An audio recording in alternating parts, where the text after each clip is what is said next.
5 মিনিটের বক্তব্যে আর কিছু হোক না হোক, আমারে যতই তোমরা শেকায়েত করো সমস্যা নেই, তারপর মওলা আলীর শানে শেকায়েত ওরা বন্ধ করে দিয়েছে। ঠিক কিনা?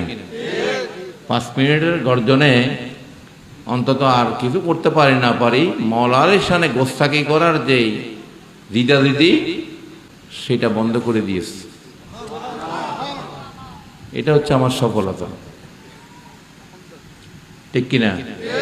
অন্তত এই সমস্ত মুনাফিক দুশ্মনে আহলে বাইতের যারা চক্র, এদের বিদ কাঁপিয়ে দিয়েছে। ঠিক কিনা? বাংলার জমিনে মওলা আলীর শানে গোস্তাকি করতে গেলে চিন্তা করে করতে হইবে। এখন এখানে আহলে বাইতকে যেখানে আল্লাহ পাক পুত পবিত্র করে রাখার ঘোষণা দিয়েছে, তুমি আল কোরআনের বিরুদ্ধে, আল্লাহর বিরুদ্ধে যুদ্ধ ঘোষণা করতেছে।